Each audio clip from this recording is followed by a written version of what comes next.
Get ready to challenge what you thought you knew. Don't miss an episode of The Truth Within the Bible. Your journey to enlightenment starts now.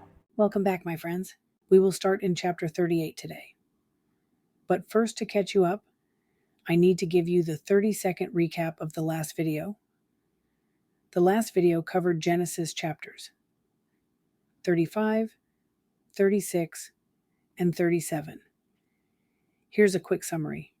In Genesis 35, Jacob returns to Bethel, builds an altar, and God reaffirms the promise to make him a great nation, renaming him Israel.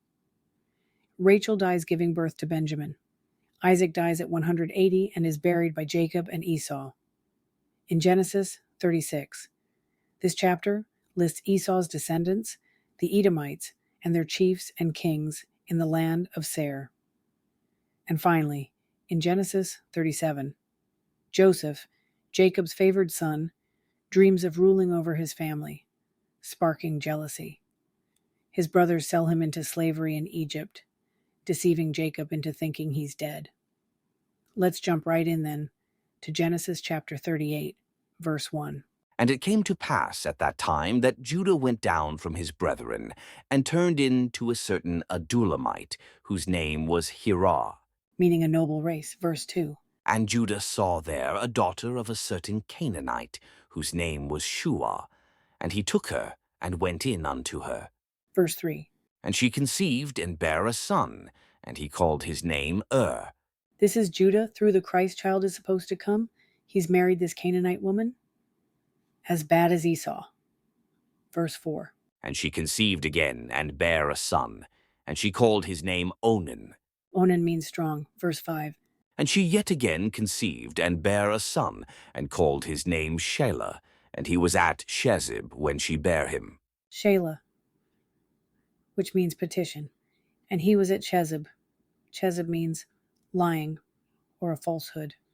Verse 6. And Judah took a wife for his firstborn, whose name was Tamar. Tamar means a palm tree. And she's a good Adamic daughter. And it's supposed to be part of the lineage through which Christ would come. And here he is, marrying her off to one that is not of the true tribe of Judah. Verse 7. Tamar means a palm tree. And she's a good Adamic daughter. And it's supposed to be part of the lineage through which Christ would come.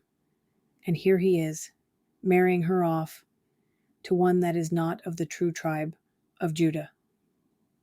Verse 7. Remember, Er's mother was a Canaanite woman. Verse 7. And Judah's firstborn, was wicked in the sight of the Lord, and the Lord slew him. A lot of people have trouble with that. But keep in mind, had God not intervened and kept the line pure whereby we have a Savior, there would be a lot of lost people in this world with no hope. So God's love for his children pours forth when he protects the lineage. Verse 8. And Judah said unto Onan, Go in unto thy brother's wife, and marry her, and raise up seed to thy brother. This was the way of the Israelites. If your married brother was killed, then the next in line would step up and take the widow as his wife. It certainly wasn't the way of the heathen. And this boy is a heathen. Though Judah might be his father, his mother was a Canaanite. Verse 9. And Onan knew that the seed should not be his, and it came to pass, when he went in unto his brother's wife, that he spilled it on the ground, lest that he should give seed to his brother. Evidently, he and his brother did not get along. He did not want to give his seed for his brother's widow to get her pregnant.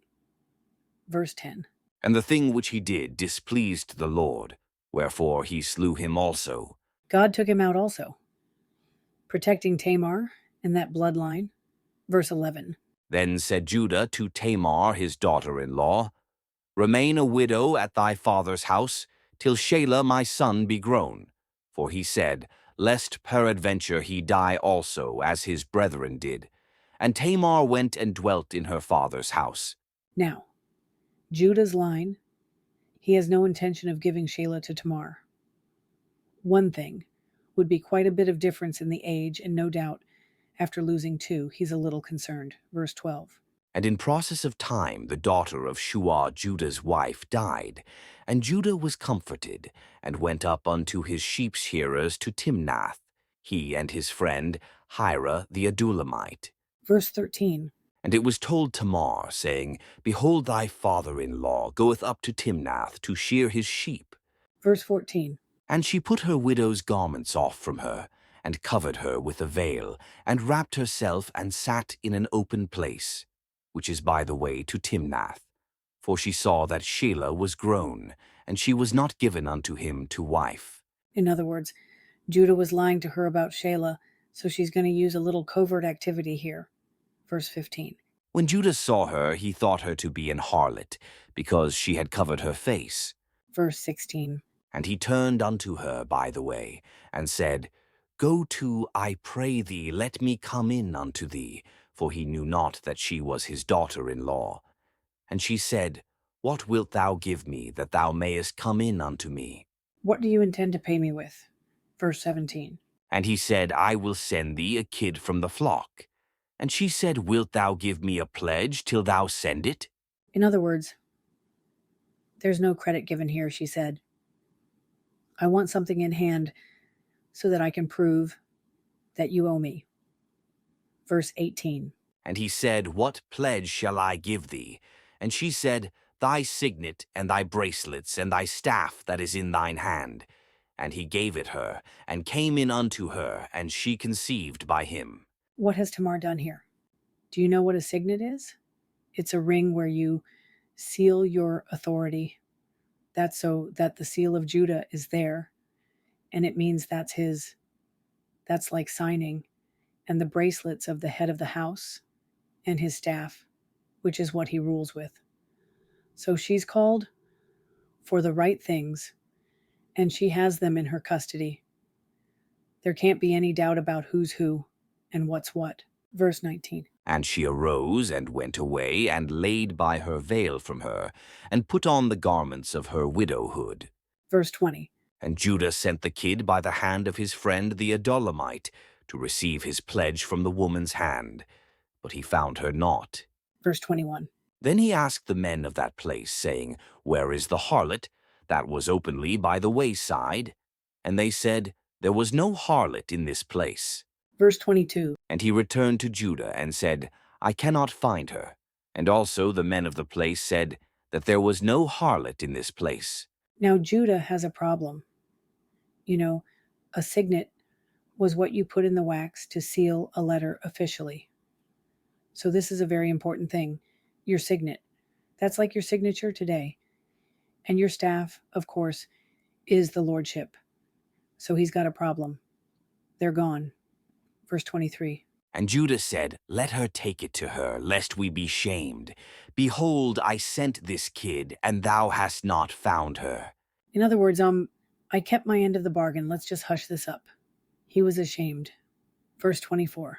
And it came to pass about 3 months after, that it was told Judah, saying, Tamar thy daughter-in-law hath played the harlot, and also, behold, she is with child by whoredom. And Judah said, Bring her forth, and let her be burnt. There was gossip about her being pregnant. They are saying she was basically a whore because she is pregnant out of wedlock. Verse 25. When she was brought forth, she sent to her father-in-law, saying, By the man whose these are, am I with child? And she said, Discern, I pray thee, whose are these, the signet, and bracelets, and staff? Judah has a little egg on his face here. Verse 26. And Judah acknowledged them, and said, She hath been more righteous than I, because that I gave her not to Shelah my son. And he knew her again no more. He ate a little crow here, and had to acknowledge the fact that she had done this, because he had not kept his word about Shelah. And she was more righteous than he was. Verse 27. And it came to pass in the time of her travail that, behold, twins were in her womb. Seems that when divine intervention happens, many times twins are involved, such as Cain and Abel, Jacob and Esau, Pharez and Zeraz. Verse 28. And it came to pass, when she travailed, that the one put out his hand, and the midwife took and bound upon his hand a scarlet thread, saying, "This came out first." Verse 29. And it came to pass, as he drew back his hand, that, behold, his brother came out. And she said, "How hast thou broken forth? This breach be upon thee." Therefore his name was called Phares. And Phares in the Hebrew tongue means breach. Verse 30, to finish the chapter. And afterward came out his brother that had the scarlet thread upon his hand, and his name was called Zara. And a rising of light is what Zerah means. That was a one-chapter story. So let's continue on to find out what happened to Joseph. Chapter 39, verse 1. And Joseph was brought down to Egypt, and Potiphar, an officer of Pharaoh, captain of the guard, an Egyptian, bought him of the hands of the Ishmaelites, which had brought him down thither. Remember, his own brothers have sold him into slavery. They wanted to kill him. Now he is being purchased by Potiphar. And Potiphar mean belonging to the son. Verse 2. And the Lord was with Joseph, and he was a prosperous man, and he was in the house of his master the Egyptian. Verse 3. And his master saw that the Lord was with him, and that the Lord made all that he did to prosper in his hand. Verse 4. And Joseph found grace in his sight, and he served him, and he made him overseer over his house, and all that he had he put into his hand. Verse 5. And it came to pass from the time that he had made him overseer in his house, and over all that he had, that the Lord blessed the Egyptian's house for Joseph's sake, and the blessing of the Lord was upon all that he had in the house and in the field. Verse 6. And he left all that he had in Joseph's hand, and he knew not aught he had, save the bread which he did eat. And Joseph was a goodly person and well favored. Now, naturally, an Egyptian could not eat with a Hebrew, because it was degrading and it was abomination to the Egyptians, supposedly. But other than that, everything was left in his hand. And it was so blessed that Potiphar didn't even know how much he had because of the blessings. Verse 7. And it came to pass after these things that his master's wife cast her eyes upon Joseph, and she said, "Lie with me." Verse 8. But he refused, and said unto his master's wife, "Behold, my master wotteth not what is with me in the house, and he hath committed all that he hath to my hand." He was telling her that his master trusts him totally and completely. Verse 9. There is none greater in this house than I, neither hath he kept back anything from me but thee, because thou art his wife. How then can I do this great wickedness, and sin against God? This showing the honesty of Joseph. Verse 10. And it came to pass, as she spake to Joseph day by day, that he hearkened not unto her, to lie by her, or to be with her. Now usually, the quartermaster's office was in the very house of Potiphar at the back. So Joseph had to go through this house daily to his office. And day by day, she kept after him. She wouldn't drop it. Verse 11. And it came to pass about this time that Joseph went into the house to do his business, and there was none of the men of the house there within. They were all gone on other chores, and so forth. Verse 12. And she caught him by his garment, saying, "Lie with me." And he left his garment in her hand, and fled, and got him out. Verse 13. And it came to pass, when she saw that he had left his garment in her hand, and was fled forth, Verse 14. that she called unto the men of her house, and spake unto them, saying, See, he hath brought in an Hebrew unto us to mock us. He came in unto me to lie with me, and I cried with a loud voice. Her lust turned to hate, realizing she had been rejected, and now she wants to hurt Joseph for not giving her what she wanted. Verse 15. And it came to pass, when he heard that I lifted up my voice and cried, that he left his garment with me, and fled, and got him out. Verse 16. And she laid up his garment by her, until his lord came home. Verse 17. And she spake unto him according to these words, saying, The Hebrew servant which thou hast brought unto us came in unto me to mock me. Verse 18. And it came to pass, as I lifted up my voice and cried, that he left his garment with me, and fled out. Verse 19. And it came to pass, when his master heard the words of his wife, which she spake unto him, saying, After this manner did thy servant to me, that his wrath was kindled. Verse 20. And Joseph's master took him and put him into the prison, a place where the king's prisoners were bound. And he was there in the prison. Verse 21. But the Lord was with Joseph, and showed him mercy, and gave him favor in the sight of the keeper of the prison. And guess who is the keeper of the prison? Potiphar is, the very one whose house all this took place. Verse 22. And the keeper of the prison committed to Joseph's hand all the prisoners that were in the prison, and whatsoever they did there, he was the doer of it. Potiphar knew Joseph was blessed in all that he did, so he kept him close, and also was able to keep peace in the family. Verse 23 to finish the chapter. The keeper of the prison looked not to anything that was under his hand, because the Lord was with him, and that which he did, the Lord made it to prosper. Let's continue on to chapter 40, verse 1. And it came to pass after these things, that the butler of the king of Egypt and his baker had offended their lord, the king of Egypt. Verse 2. And Pharaoh was wroth against two of his officers, against the chief of the butlers, and against the chief of the bakers. Verse 3. And he put them in ward in the house of the captain of the guard, into the prison, the place where Joseph was bound. Captain of the guard, that'd be Potiphar. And this is where Joseph was imprisoned, is what bound means. Verse 4. And the captain of the guard charged Joseph with them, and he served them, and they continued a season in ward.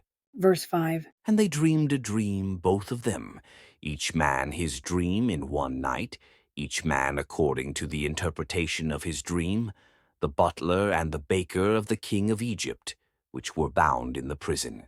Verse 6. And Joseph came in unto them in the morning, and looked upon them, and behold, they were sad.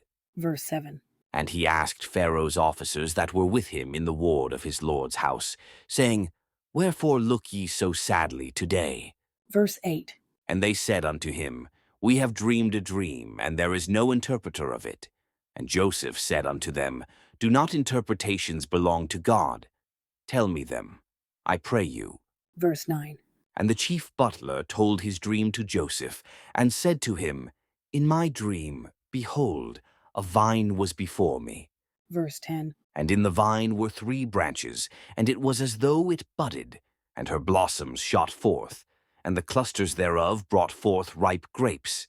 Verse 11. And Pharaoh's cup was in my hand, and I took the grapes, and pressed them into Pharaoh's cup, and I gave the cup into Pharaoh's hand.